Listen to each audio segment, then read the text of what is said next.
Welcome to the Hockey Writers Maple Leafs Lounge, a weekly show from our Toronto Maple Leafs writing crew, bringing you the latest news, rumors, trades, player grades, prospects, and much more. From training camp to the playoffs, from draft day to the trade deadline, our team covers everything that happens with the blue and white. Come on in and pull up a chair. Welcome to the Maple Leafs Lounge. Hello and welcome back to the Maple Leafs Lounge. I am your host, Peter Baracchini, and I am always joined by my colleagues over at the Hockey Writers, Julian Mongillo and Alex Hobson. Guys, you know, the trade deadline is in the books. A week has passed since we got news of Mark Giordano to the Toronto Maple Leafs along with Colin Blackwell. We will get to that later in the show. But first off, how are we all doing? I'm doing good. We just missed the big bomb dropping last episode. We just missed it by a couple hours. So we'll be able to get into that a little bit and talk about that loss that they had against the Canadiens again. Alex, how are you doing, man? I'm chock full of emotions and I'm ready to let them all spill out onto the show. So I'll leave it at that. Before we get into that, Alex did come up with a great recap and we will get into his thoughts of that in just a moment. But before we do get started with the show, this episode is brought to you by Morningskate.io, a daily newsletter delivered to your inbox Monday to Friday, jam-packed with the best hockey stuff on the planet, including NHL news, rumors, histories, funnies, etc. You name it.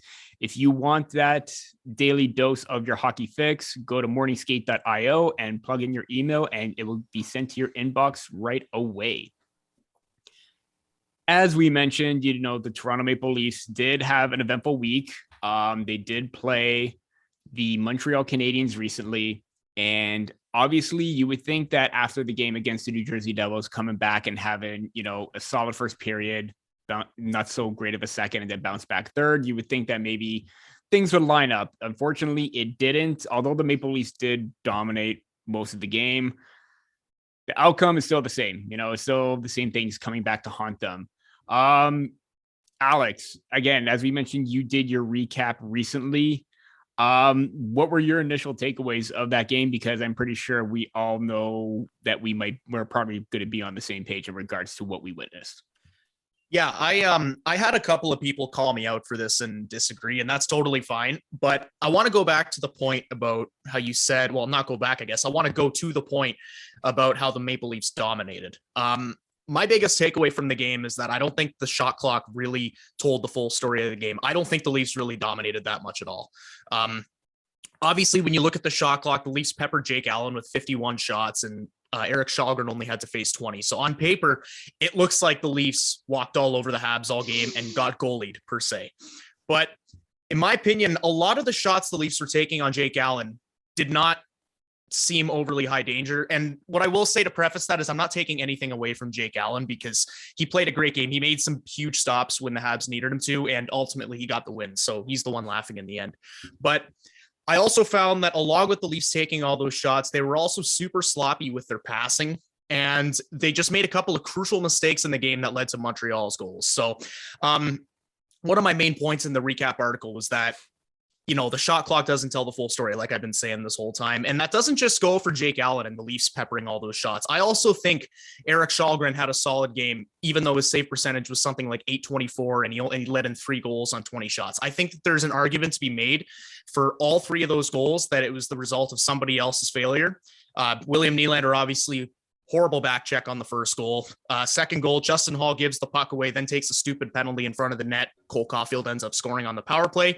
And the third goal, I mean, I'm not going to blame the officiating too much. We all know that officiating is a joke in this league. It's okay. I think well, I mean, I think that there's still an argument to be made about that trip on, or the missed trip on Matthews. But at the same time, I'm not giving them a pass there because I don't think the Leafs should have been in that position to begin with. So I don't know. After watching 2 months of Jack Campbell and Petr Mrazek play some of the worst hockey of a Leafs goaltender we've seen in a long time, I'm a little more hesitant to throw around the card of, oh, it wasn't the goalie's fault. But last night, I genuinely don't think that Erik Källgren was to blame for much of what happened.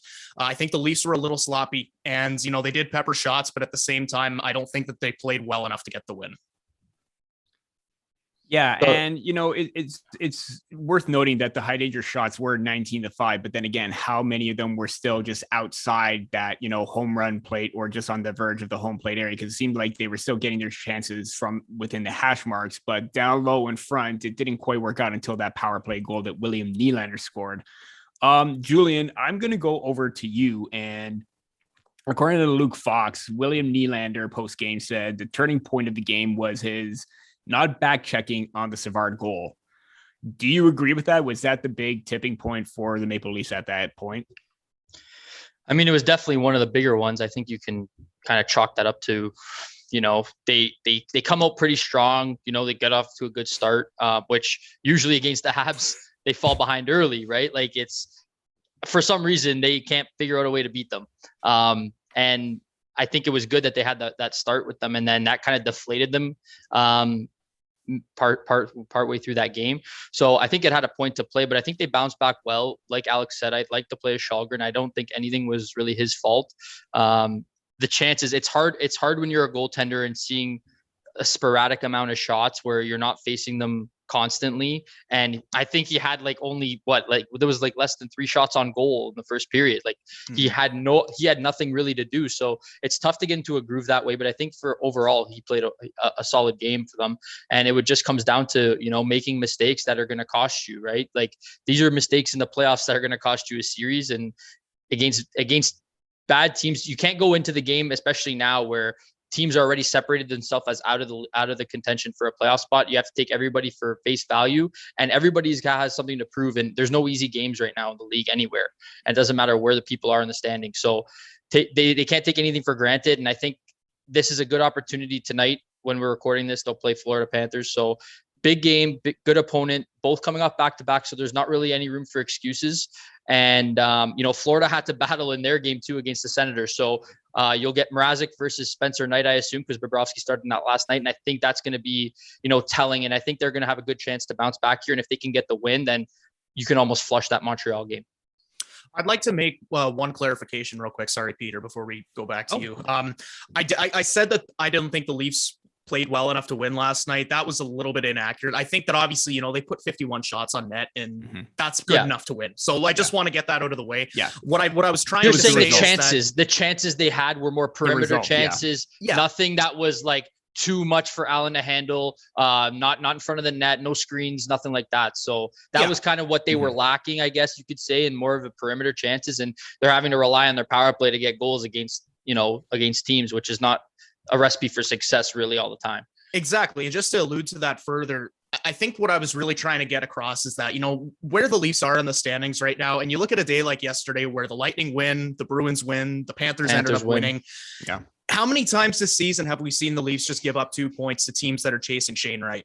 It's just, it makes it a lot harder for me to give them the benefit of the doubt and say, oh, you know what? It happens. They got goalie. They had their chances. The deserve to win meter was all the way over on the Leafs side. It's just at this point, when you're in this tight of a race, I'm not giving them the benefit of the doubt. That's what I was trying to get across. Those games against teams that are in the lottery, the draft lottery race, you got to be getting the 2 points against them. And I understand that bad teams beat good teams. It's hockey. Any team can beat any team, but you can bet that when the Lightning lose to a team of that caliber, when the Panthers lose to a team of that caliber, they're not sitting there making excuses for themselves. You want to get the 2 points. Yeah. And that's kind of where I'm at right now.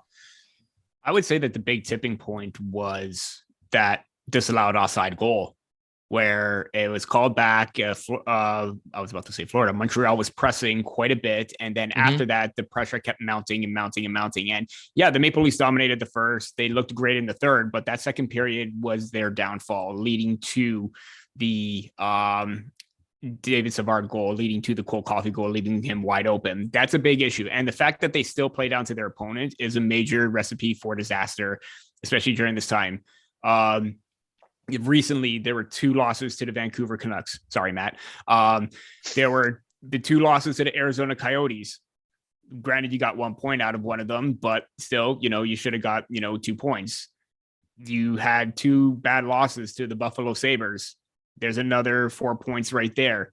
You lost to the Montreal Canadiens. You see where I'm going with this? They were their own cause for their demise in the standings right now, where they're now in a wild card spot, because those, I would say, that's probably what, 5-6 games, those 10-12 points, and you only got one out of them. They put you on home ice advantage with, second spot in the division.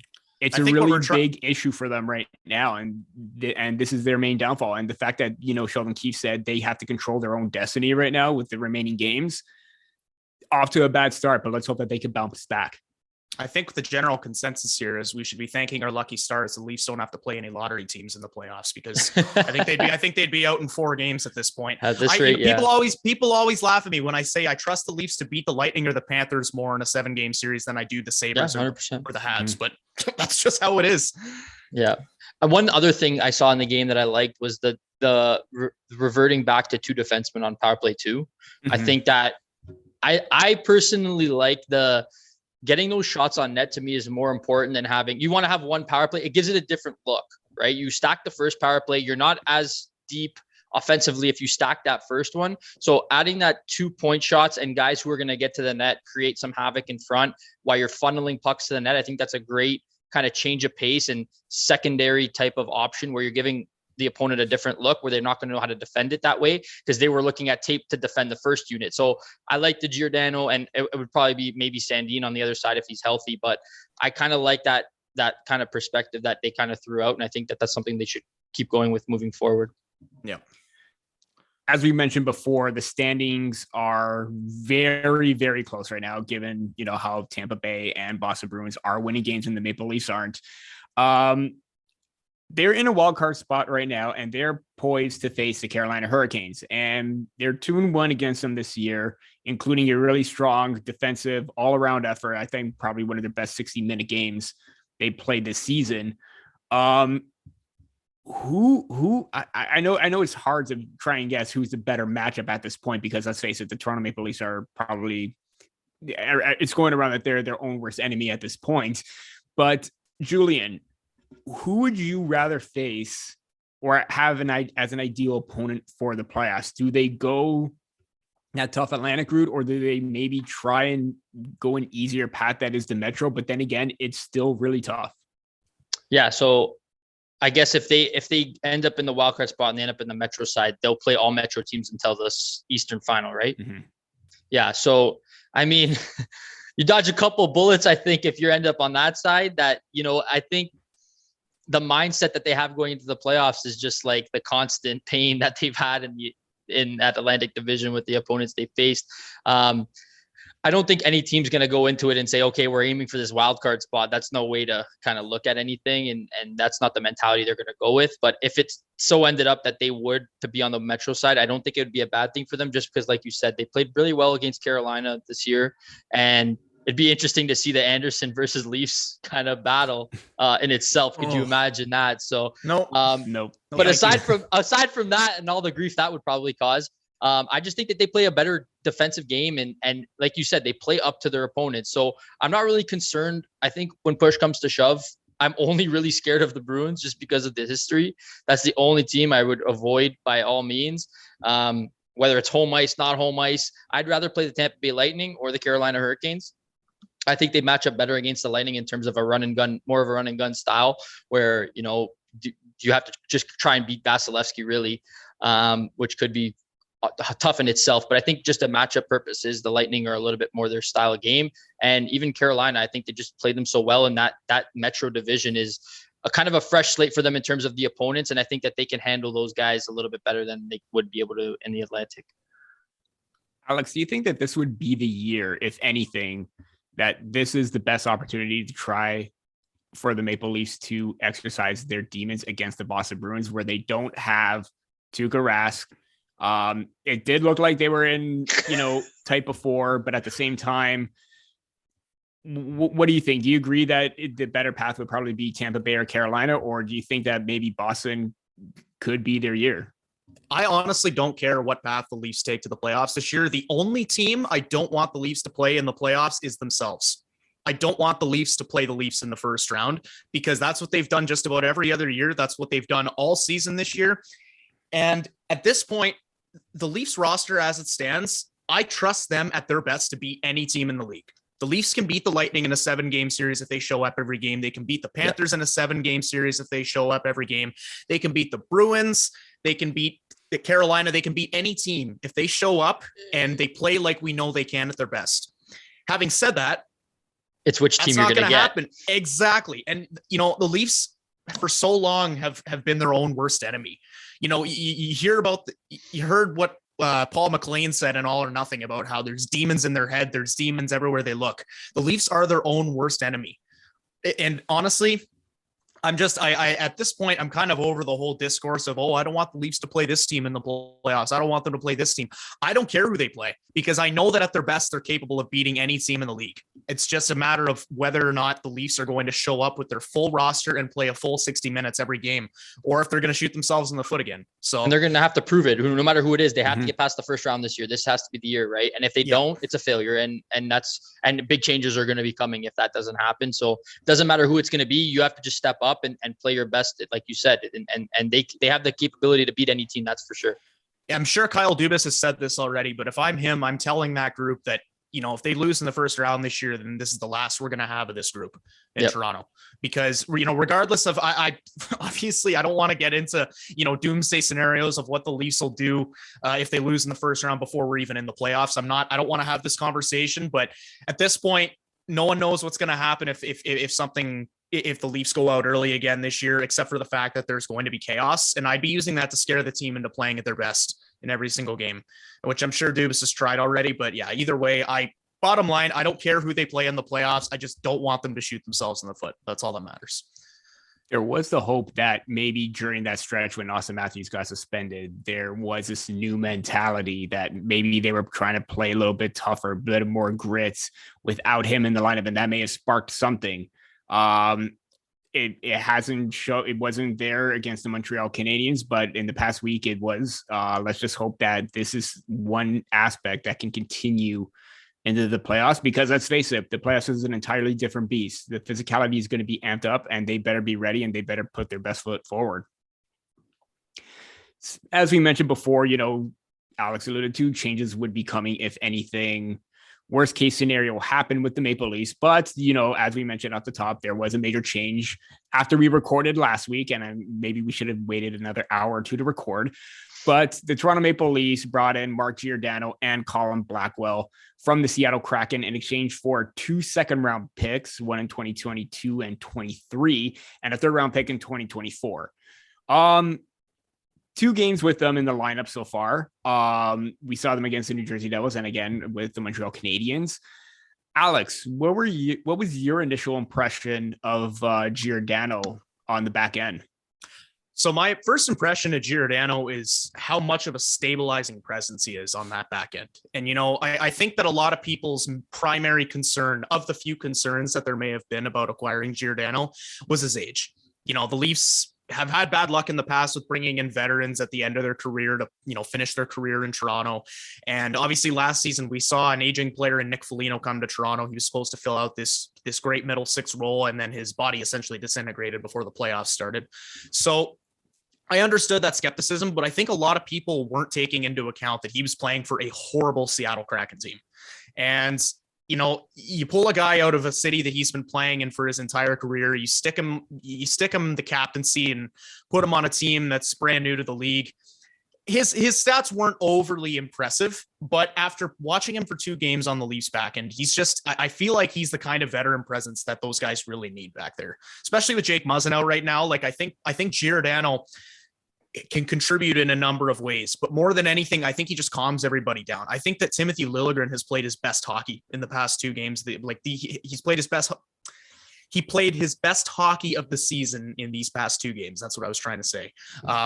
And I think a big part of that's Giordano. And, you know, Giordano talks super highly about playing with Liljegren, and yeah, it's looked great so far. I like, you know, Julian, you alluded to his, the fact that the Leafs were using that 2D on the second power play unit. And I think Giordano and Liljegren there look great. You know, they're both very solid when it comes to walking the blue line and sort of quarterbacking the power play. And overall, yeah, I think Gio's been a great fit so far. It's obviously going to take another couple of games before to get a real good gauge on how he is and how he fits in with this group. But so far, yeah, he's passing all the tests for me. Look, and if you're getting high praise from Giordano, if you're Liljegren, that's obviously a really great sign. Julian, they brought in Colin Blackwell to try and address the depth of the fourth line, which has been struggling as of late in terms of offensively inconsistency in both ends. What have you make of him or have seen with his gameplay so far? Because I thought he's just been a really great, energetic addition to that line with his physicality and ability to chase loose pucks. Yeah. So before I get into that, I just want to say, like, for Giordano, I think like Alex said, he's very stabilizing, which is what they needed, and it'll only make them deeper once Muzzin and Sandin come back, and everybody slots in more accordingly, which is exactly what they needed. And I think that it's not out of the question that he returns next year on a cheap deal as well to just stick around. So I think that's something that we would be able to. It helps with the price that you gave up, that you'll be able to get him for another year and be that depth defenseman going forward. And his leadership and poise is just just something else that speaks to, him as a leader. But in terms of Blackwell, like, I think he's a very underrated, like, everybody just talks about Giordano. Oh, they brought in Giordano. Like, Blackwell matters too. And one thing I would say is I would like this guy in the top 6. Like, he, to me, is the Hyman type player that second line is missing right now. Go in, get in the corners, get the puck back, and get it to your big guys to go get it in front of the net and get a nice shot. Like, he's wearing his number, so you might as well put him in that role. Hyman's old number. So you might as well put him in that role. And I just think that, he said it himself. He's the energy bug. He's, that's who he is as a player. I think you're losing out. We saw him firsthand when we played Seattle, what he's capable of, shorthanded, and even just the like we said, the energy that he provides, and he's quick, and he's not afraid to get into the dirty areas. So that's exactly, to me, what that second line needs. And I think it even helps if he's there rather than Kerfoot, because it gives you a little bit of depth. And that third and fourth line right now is lacking. Like, it's either they rescue you from a game and score 2 or 3, or they're abysmal and they don't do anything but take up some little bit of ice time, maybe 10 minutes a game.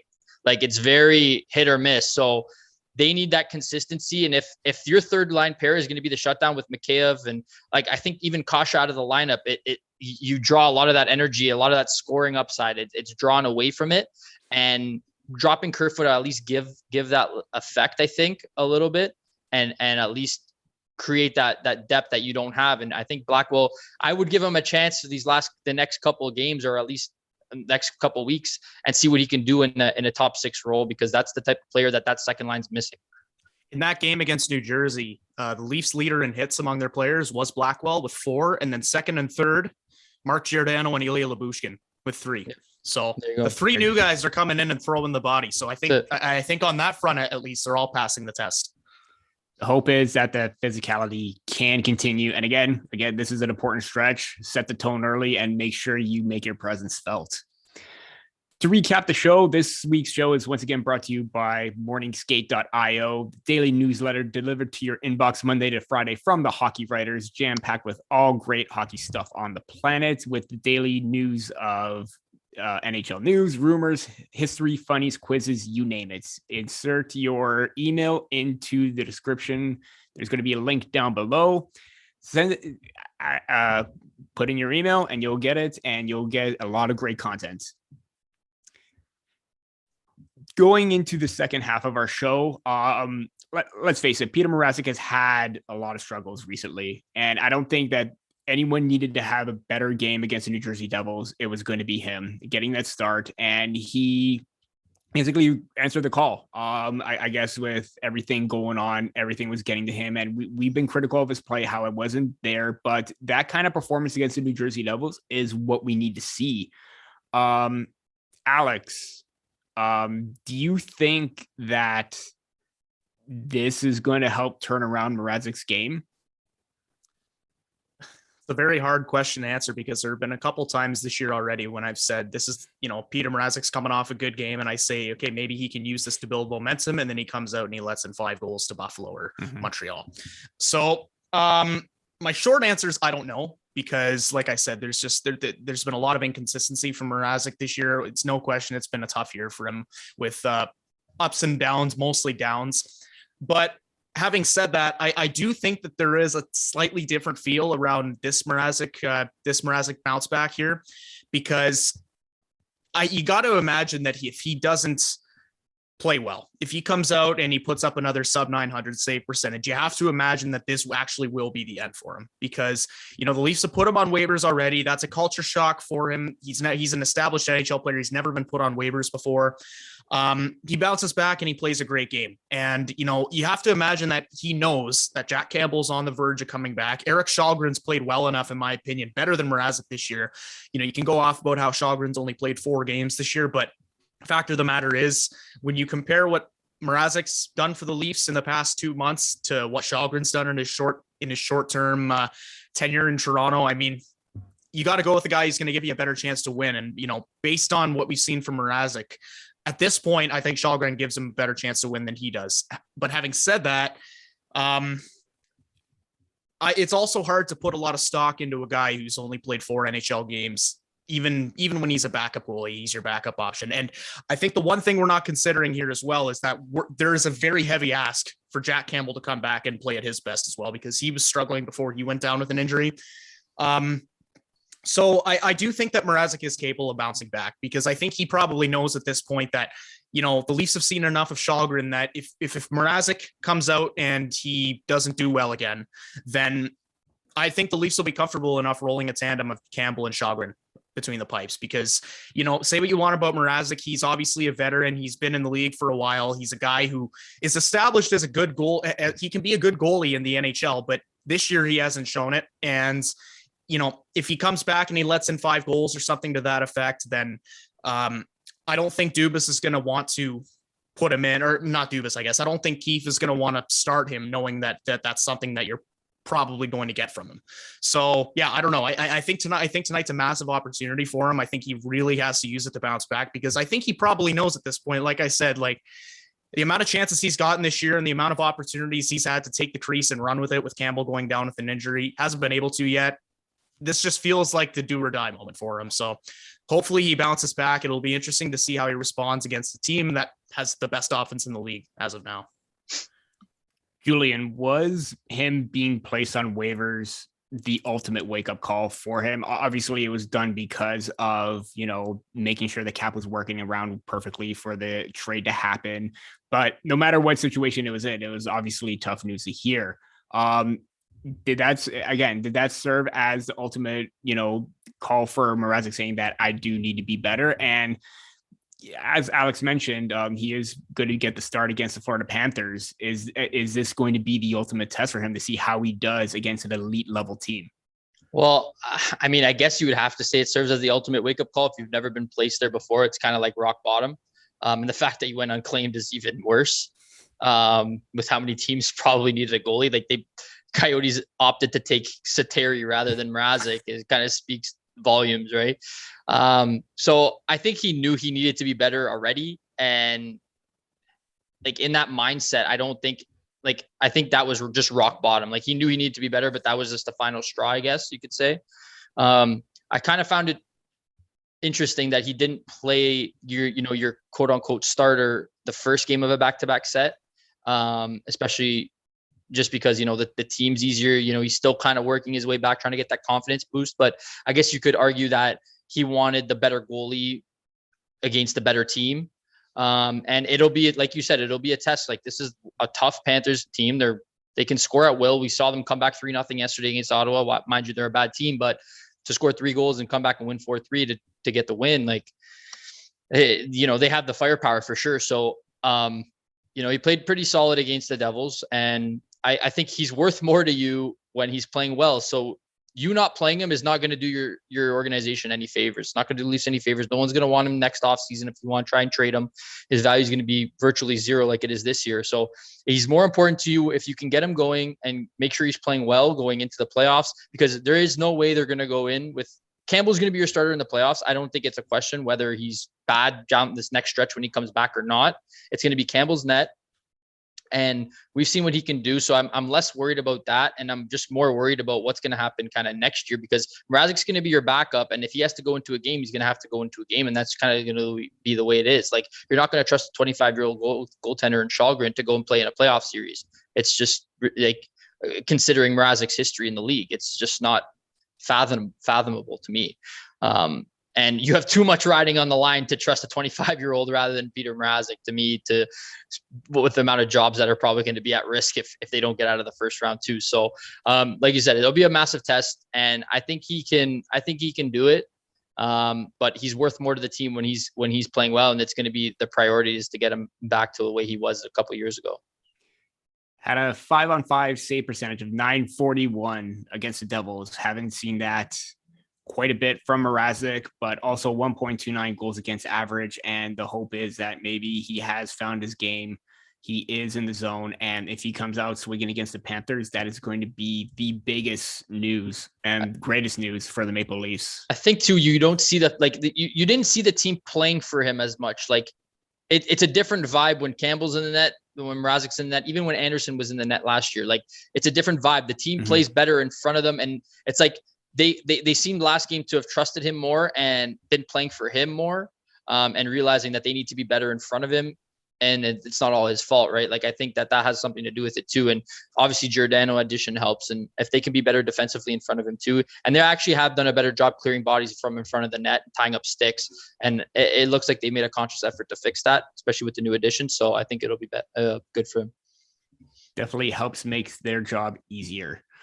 Going into our final talking point for this episode. Last week we talked about whether you would have Nick Abruzzese or Matthew Knies on the roster, because there were talks that, when the collegiate seasons were done, Elliot Friedman reported that they could get some time up with the big club. And, it was on Saturday that Maple Leafs signed Nick Abruzzese to a 2-year contract. And there's 1 out of 2 done. And Matthew Knies, his college playoffs is still going on, as they're going to be playing Western Michigan on Sunday night. Result to be determined. But he is next in line for a possible contract or entry-level contract. Julian, obviously we knew this was coming, but given where the Maple Leafs are right now with the depth that they have, they're looking to try and fill some holes on the second and fourth line. How much of an impact do you think Abruzzese can make, despite, he's still fairly young, he just is in his second season of college, where he missed out last season, but it was phenomenal in his freshman year. Does he have the potential to be a major factor for the Maple Leafs down the stretch and possibly in the playoffs? Well, if you don't know me by now, I'm very against throwing guys into the lineup that don't have the experience. I like to see them, progress through the ranks first. I think it's just too much of a culture shock, but we've seen before, like it's different for college because the length of a season weighs more on them than it does for like an OHL player or a CHL player, we'll say. So, if it's in a short spurt, you're more likely to get more out of that player in the college level than you are from a CHL player, just because they're more used to the long seasons, and they can, if you're throwing Abruzzese or Knies into a full game, 82 game slate, they're gonna tail off at some point, right? So in short spurts, I think he can be good, and maybe this is the perfect kind of place to kind of slot him in. But as long they can bring him up and see what he's got, because the fourth, like you said, the bottom 6 or even that second line that needs a spot, they need something there. They need to find some sort of, chemistry or some sort of player that's going to fit with them. I personally think Blackwell's the guy for the second line, but I think Abruzzese can give something, or even Knies, to that third line scoring wise. Like it's kind of the speed of McKay. If McKay can't finish a breakaway, if he would have 25 goals this season if he knew how to finish a breakaway. But unfortunately, we don't have that luxury. So guys who could put the puck in the back of the net are going to be good, like necessary, I'll say, for the playoff stretch. And I think if I just want to see them, when they're put into the lineup, be put into a role to succeed, not like they did with Robertson, start him on the fourth line. Like that's not going to move the needle for them. They let them give them the opportunity to be at their best with their best players, because that's what they're used to doing. Alex, the University of Minnesota men's hockey team posted out a tweet, and it was a clip of Matthew Knies saying, "That's why we're winning hockey games, the grit on our team." We've talked about grit with the Maple Leafs before, how they're trying to find that edge and physicality. Obviously, Nick Abruzzese, he's on the smaller side, but he does have that work ethic, and he does have that grit and tenacity to go into the corners and battle. Do you think that both players can inject that aspect into this game, or into this team rather, that's, looking to find some consistency and a little bit of an edge? Yeah, I think Well, I mean, like you said it right now in Knies' quote there. I think he's a very gritty player, and he's a guy who can play the style of game that the Leafs need their players to play to win in the playoffs. And you could say the same for Abruzzese.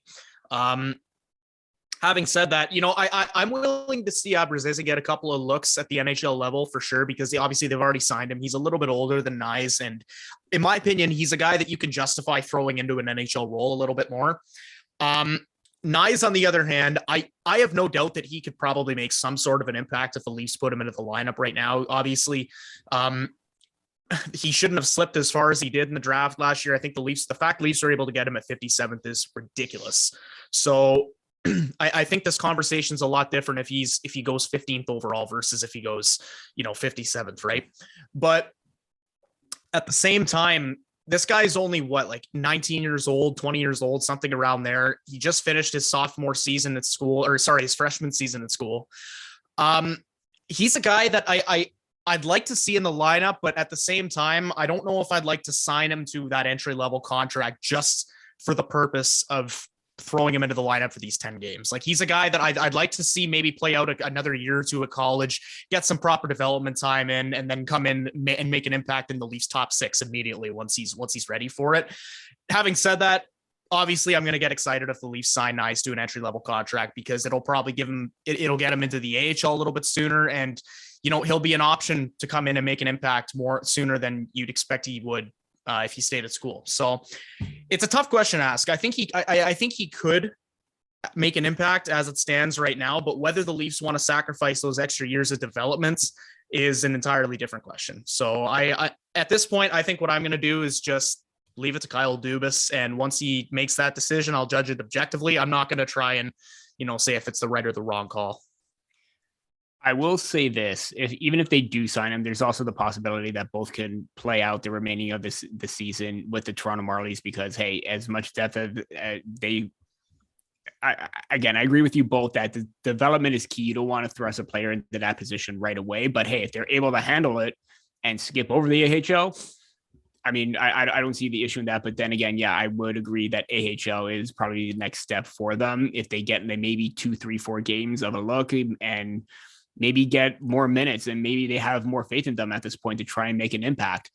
I will also add that, Knies scored the game tying goal in the third period against UMass, and Kyle Dubas was in the building. So I think that if he's able to see him score in clutch positions, I think that a contract is definitely going to be in the near future, no doubt. I agree with that. I think he will be signed by the end of the year. But the other thing too is what does that say in terms of Nick Robertson, right? Like, this guy's been waiting in the weeds for a while now, and they gave him a little bit of a shot, send him back down. Now you're going to bring up 2 different college guys, and they're going to be stuck in the lineup. I mean, I guess it could work in his favor in terms of having to push him more to be better and motivate him more.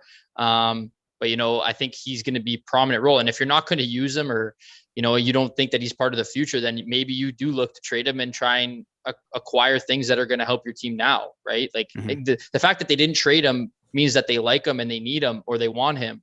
But if they're not going to be playing him at the NHL level, I don't know how much longer he can be sitting down there. Absolutely. Again, deep prospect pool, so decisions will have to come. And if it means, again, I'm pretty sure they would love to keep Robertson in the fold, but based on what we're seeing with Knies and Abruzzese, they're starting to creep up behind them. Yep. So that's definitely something to look forward to. And that is all for this episode of the Maple Leafs Lounge. Thank you once again for tuning in. If you haven't already, and if you're tired of me saying this, then just sign up for morningskate.io, the daily newsletter that could just be sent into your inbox Monday to Friday with all the best hockey stuff, news, history, rumors, etc. on the planet. Add in your email and it will come directly right into your inbox. You will not regret it. Once again, I am for Alex Hobson and Julian Mongillo. I am Peter Baracchini, and we will see you next time on the Maple Leafs Lounge.